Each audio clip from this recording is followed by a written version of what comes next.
very first domestic overlocker was invented by Babylock back in the early 1960s, which means that by now Babylock have pretty much got the recipe right. They are worldwide known as the best quality on the market, but of course that comes with a price. So Babylock UK were looking for a range of machines that could be sold alongside the Babylocks that had a good quality to them but were of a cheaper construction, so they could be sold with the Babylocks but weren't quite as expensive. And that's how the Success range was born. So what we have here is the Success Lucie. She is a 4-thread overlock. Unlike the Babylocks, she is not really an automatic tension machine. She is a preset tension machine. The Babylocks have a sensor under the presser foot which detects the thickness of the fabric, whereas this Lucie has a stitch selector on the side, and when you select the stitch that you're working on, it presets those tensions as if you were using a light to medium weight fabric and a 40 weight thread. So it gives you a basic tension for those fabrics, and you can override the tensions using the levers on the front should it be necessary. Quite frankly, I found that this machine is pretty reliable and it doesn't need a great deal of tweaking. Now, as far as the controls are concerned, we have the foot lift is on the side here. It takes a while to get used to that, but I found that now I'm quite accustomed to going for the foot lift on the side. My stitch selector is here. So basically, whatever the stitch I have selected, it sets up those tensions for me. Because I find it hard sometimes to remember them all, I have written them onto a tag which I keep on the back of my machine. That means I don't have to keep referring to the manual every time I want to change the stitch. Next one down is my stitch length. That we adjust in the normal way as if it were a sewing machine, so the finer the fabric, the shorter your stitch length. The bottom one is the differential feed. Now the differential feed is your greatest ally on these machines as opposed to a sewing machine. Basically because what that does is it adjusts the speed of the front feed dog. So if I raise the foot and remove it here, like so. Oh, take that off. It comes with a trim bin. Open this so you can see what I'm doing. Basically we have two sets of feed dogs on this machine. The ones at the back always go at the same speed. My differential feed adjusts the speed of the ones at the front. Therefore, if I found that my fabric is stretchy and it is squishing as it goes under the foot and stretching, I can alter the differential feed in order to stop that squish effect. So I can slow down the front feed dogs in comparison to the back ones, and that will stop it being stretched as it goes through. In addition, if I want to gather my fabric, I can set my differential feed to 2 and my stitch length to maximum, which on this machine I think is 4mm. And that will actually set this feed dog to go twice as fast as the back one, and therefore it's gathering. I can also do a lettuce edge using the differential feed, so I can set it to stretch the fabric as it goes through, usually with a rolled hem, and that means that it gets severely stretched, and you can then do that lovely lettuce edge which we often see on stretch fabrics and so on. On the far side here, let's just close that.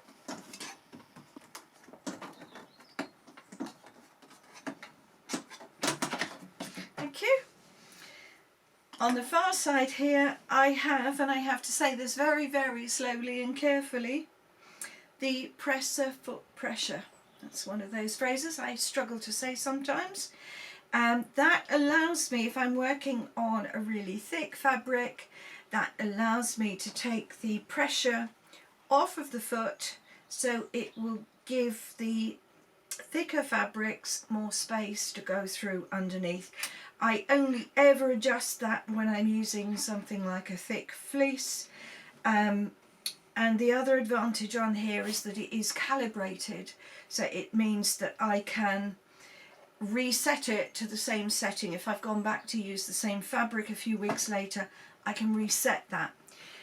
The other one here is my stitch width dial. Now again, this is calibrated. On a lot of the cheaper machines you find there's no calibration on there, so you have to pretty much wing it when you come to guess how wide the stitch is.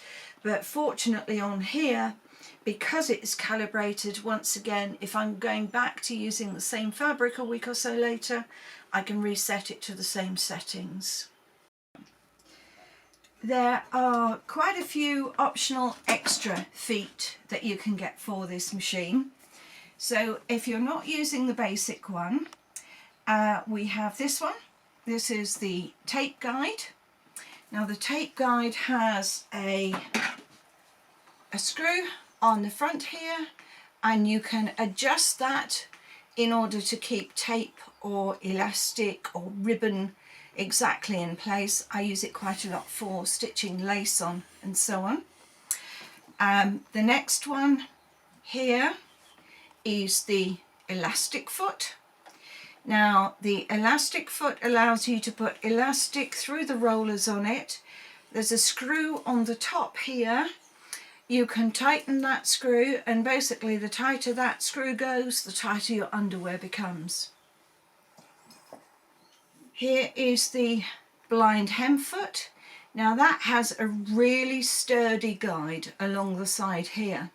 So when you're doing a blind hem, which you can do on this machine as a 2-thread flat lock, the blind hem is very useful for hemming the bottom of t-shirts because it has a very, very stretchy stitch to it. I also will use this foot for things like flat lock, where I want to not trim the edge of the fabric, and I want to keep it nice and straight. It is a very useful guide. The next one here is my piping foot. Now the piping foot looks quite normal on the top, but when you turn it over, it has a channel underneath it. Now that channel is for your piping, so you can put piping cord inside a strip of bias fabric and then stitch it down to make it a lovely neat bias strip to go into your cushions and garments and so on. I also use this foot to put zips into my garments. Nothing too complicated. It needs to be a fairly straight zip, but it works beautifully. This is my gathering foot. Now the gathering foot has a blade underneath, and your frill goes under the blade.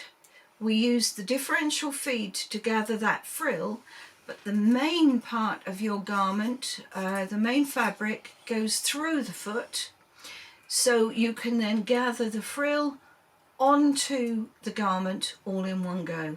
Works beautifully on lace as well as fabrics. And then the last one in the collection is the beading foot. Now the beading foot has a channel, has a hole through there and a hole underneath, so that you slide your string of beads through there, or it also works beautifully for sequins and so on. All of those are optional extras, but they really do add another dimension to the potential of this little machine.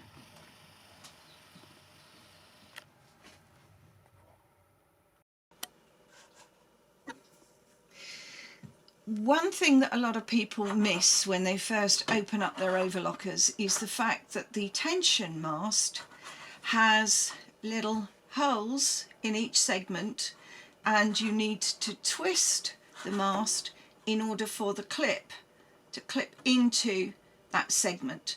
That way, once you start stitching, the vibration of the machine is not going to make that mast start sliding down as you go.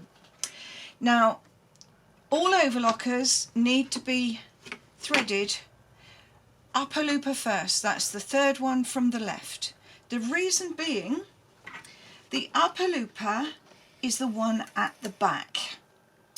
If you try and thread the lower looper first, you will find that it is far more difficult to thread the upper looper, and it is also far more likely that you will cross those two threads over. If you do that accidentally, the machine will stitch a couple of inches, then those two threads will pull tight and one of them will break. It is usually the lower looper. So we're going to thread the upper looper first. It's perfectly okay to turn the balance wheel on the side until you've got good access to that looper. So now I'm going to collect the thread. Make sure that your thread is good and tough. Give it a tug, make sure that it's strong. It is a total and utter waste of time to use fragile thread on these machines because you can guarantee they will catch you out. Now I just have to click the thread into a little clip at the back there. My foot is up.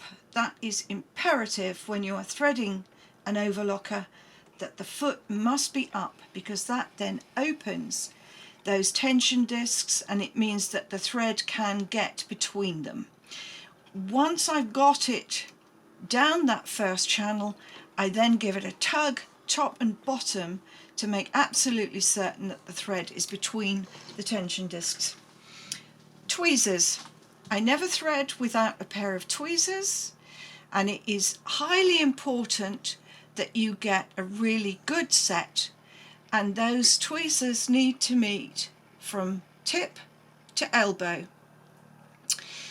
If they don't meet from tip to elbow, then I strongly suggest you take a pair of pliers and squeeze them until they do, because that way you can take hold of that thread and pull. If they only meet from the tip, that's absolutely fine if you happen to be a surgeon, but when you're trying to thread an overlocker, I find it is much more use if they meet right the way along that piece. Now I'm going to hold the thread with my tweezers in one hand and position it with my fingers in the other. So just poking it into place like so. That's it. Now there's one more up here. And now we have to thread the eye of the looper. So I take my snips and I cut the thread at an angle. You will then find it is much easier to thread that looper eye, like so. Then the thread needs to go to the back of the machine and under the foot. And now the most difficult one. This will vary slightly from machine to machine, but I do find if you're looking for a new machine, it's always a darn good idea to find one that actually has a lower looper threader. I'll show you that in just a moment. So into the clip here. Make sure it's in and seated properly. Now again, I'm following the red dots this time, so I'm just going to turn the balance wheel so I've got better access, and then take my tweezers, clip into that one and that one. This machine, the two threads go in the same clips for the first two occasions. Now on this machine I have a very useful thing here, which is the lower looper threader. Can you see it moving there?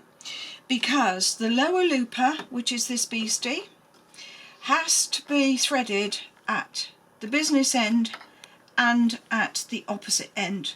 Some of the cheaper machines, you have to open up this side, you have to thread that end, then you have to poke the thread back through and thread this end. This one is considerably easier, because all I have to do now is make sure that the eye of the looper is threaded. Again, I'm just going to turn it slightly so I've got access. There we go. Now hold that, preferably without wrapping it around the other pieces, and tuck it into that looper threader. Now I push that and there it is done. So much easier than many other machines out there. So that's my two loopers threaded, and now for the needles. And you'll notice that actually I've got 3 threads the same colour, and the left needle thread is actually the only one that has to match my fabric, because that is the only one that will show from the right side of the machine. So again, just take the thread in my tweezers, cut it at an angle. So it helps tremendously if you stick your tongue out while you're doing it. So that's the first one threaded, first one nearly pulled out again. Take it to the back and under the foot, and now left needle, same route. And because it's that same route, that's why if you take one needle out, it's always advisable to take the thread out as well, because as they both go down the same channel, you're liable to get one dragged along with the other.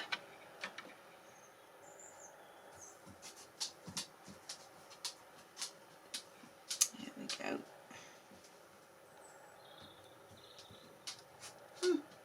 Thank you. Argued with me a bit, that one. Now, when you're done, trim all the threads to the width of the table.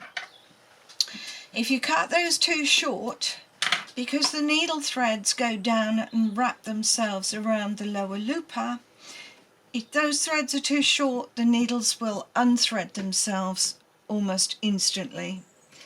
And now we're ready to stitch.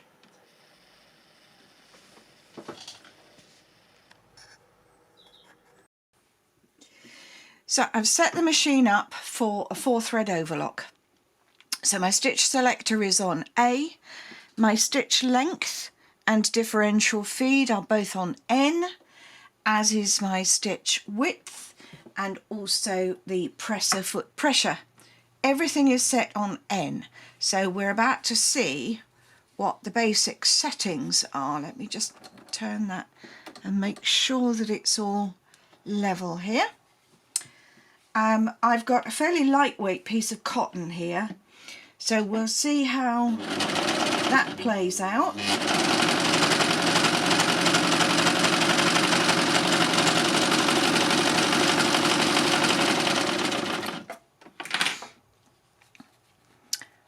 There is a pretty perfect stitch. If I was to be very picky, I might tighten the needle thread. To check the needle thread tension, you open the fabric out like so.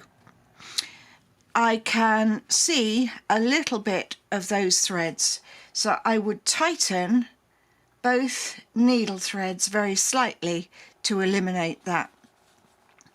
So you check the needle threads from the right side of the fabric, then you check the looper threads from the wrong side of the fabric. Can you see how it's just slightly puckering there? So in that case, I would slightly loosen the looper tensions. So let's do another piece and see what that looks like.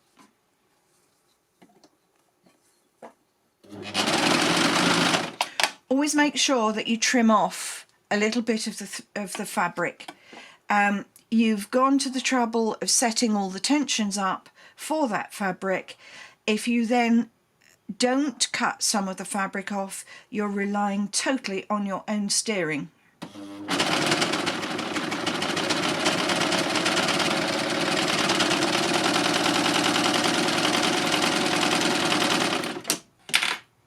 Now you see how we've eliminated the puckering on the edge, and it's much closer from the right side.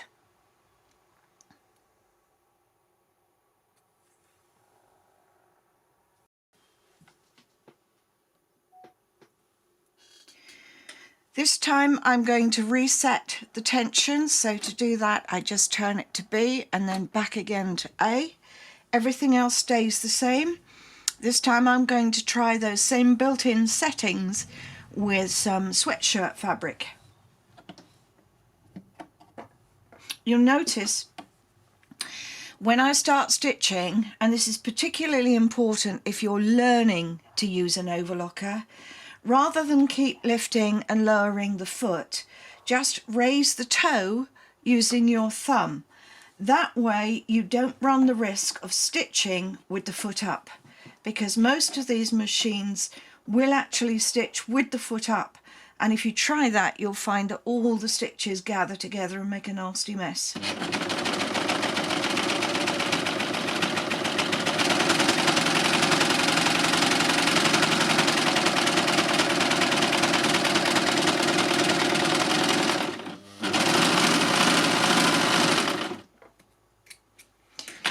Now with this one, again, check the needle tension from that side.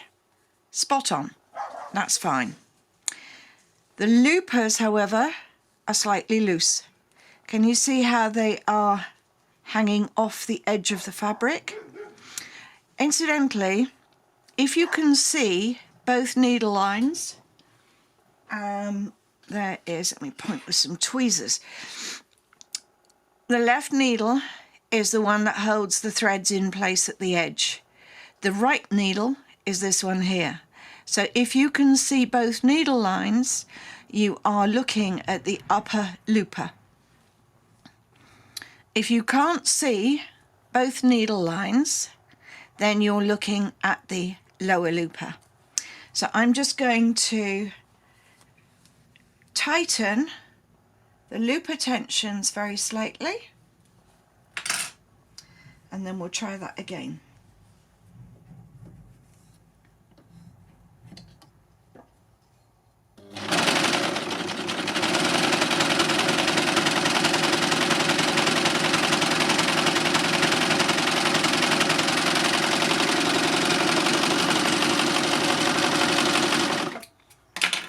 Now we didn't adjust the needle tension, so that is still identical, but this time we have improved the looper thread slightly. That could actually go even tighter, but you can see the difference between the two. So I would tighten that very slightly more in order to get a perfect tension. But of course you don't want to tighten it too much when you've got a fabric with stretch, because you need some give in that stitch in order to allow the stitches to stretch as much as the fabric does. So always check that you've got a lot of give in your fabric when you're stitching. I'm now going to remove that left needle and show you a 3-thread overlock. If you took out the right needle, you'd have a wide 3-thread, but I'm going to take out the left needle for a narrow 3-thread, which 3-thread isn't really as strong as a 4-thread overlock, so it's not as good for seams. You might have noticed I cut the thread after I'd released the needle. That is because if I've cut the thread first and I drop the needle, it's going to fall down into the workings of the machine. However, by leaving the thread in the needle while I remove it and then cutting the thread, if I do drop the needle, it's still swinging on that piece of thread. I'm also going to remove the thread, the needle thread, from that left channel, because otherwise, as both needle threads go through the same channel, it will get dragged along with the other one as I'm stitching. So we're down to just the right needle. my stitch selector stays on A, my stitch length is on normal, which on this machine is 2.5. My differential feed is on 1, or N as it says on there. So I'm just going to take some fabric,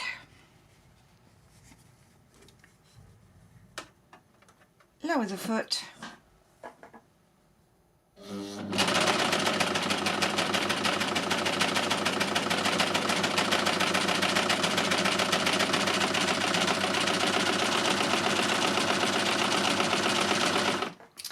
few people say to me they feel that this machine is a little noisy.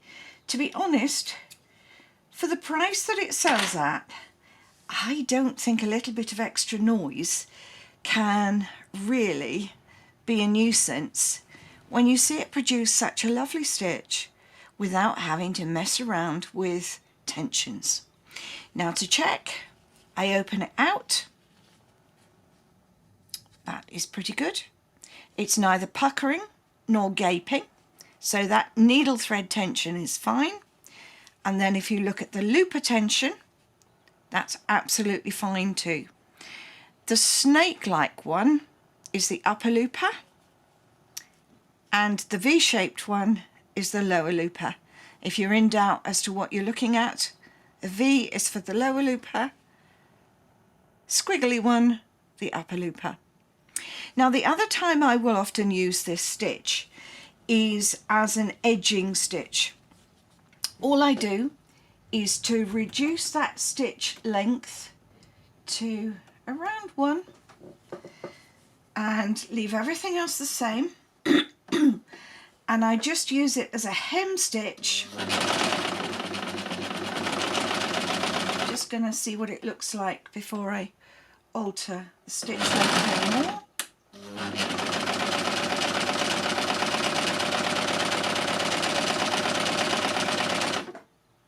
I could actually tighten the loopers very slightly.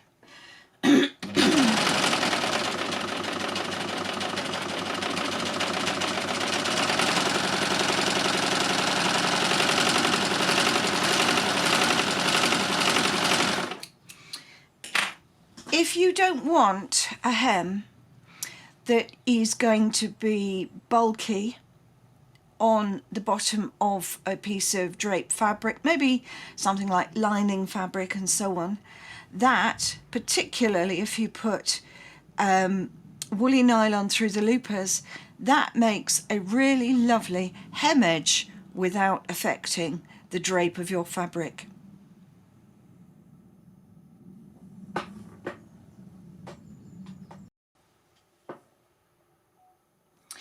Now with my overlocker still set at a 3-thread narrow, I'm going to now change to a rolled hem. So to do that, my stitch selector goes to C. My stitch length goes to around 1.5. And this little slider here goes from N to R. And what that does, let me just take this off to show you. There is a stitch finger in there around which these stitches form, like so. I have now taken the stitch finger out of work, and what the machine has done automatically is to tighten the lower looper tension, so it's going to fold the fabric over at the edge and give you a good rolled hem. So I've just left it at the normal settings. Let's take a little piece of fabric, foot down, and I'm just going to watch it as it comes through, and if necessary shorten the stitch length. That will vary according to the fabric. That wasn't stitch length, that was actually differential feed. So let's try that again.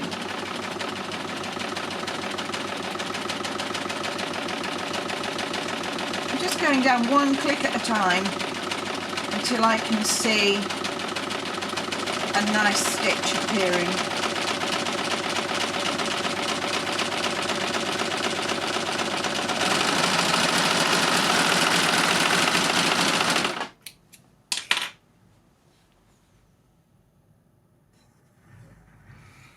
There is your rolled hem. Lovely for edging lightweight fabrics. This is a quilting cotton weight. It is superb on lightweight satins and silks.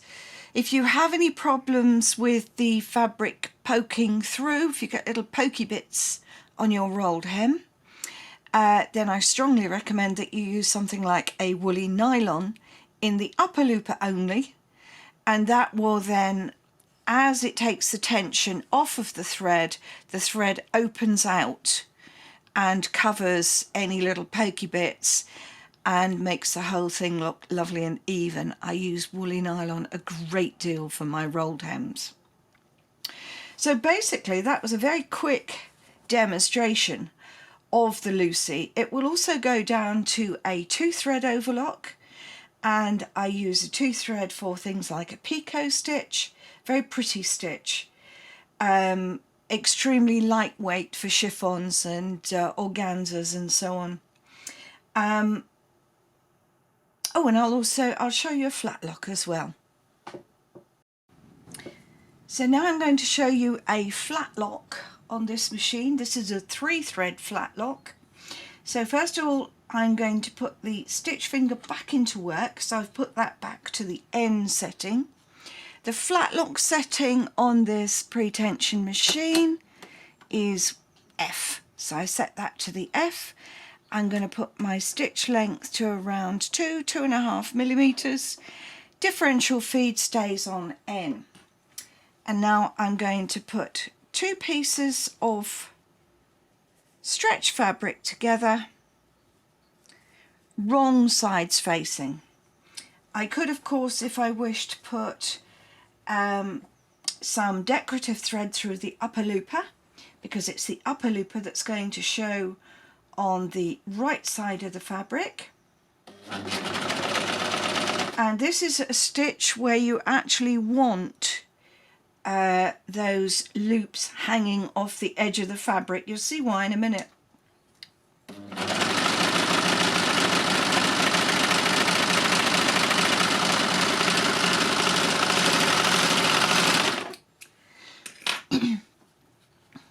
There, the needle thread is very, very loose.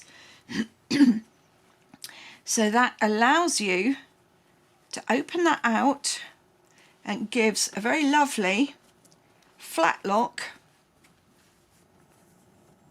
which is perfect for sportswear, leggings, anything like that, because the inside is completely flat and lovely and soft against your skin. You can, if you wish, use that as the right side, and if you use the left needle instead of the right, you can then weave a fine ribbon through that ladder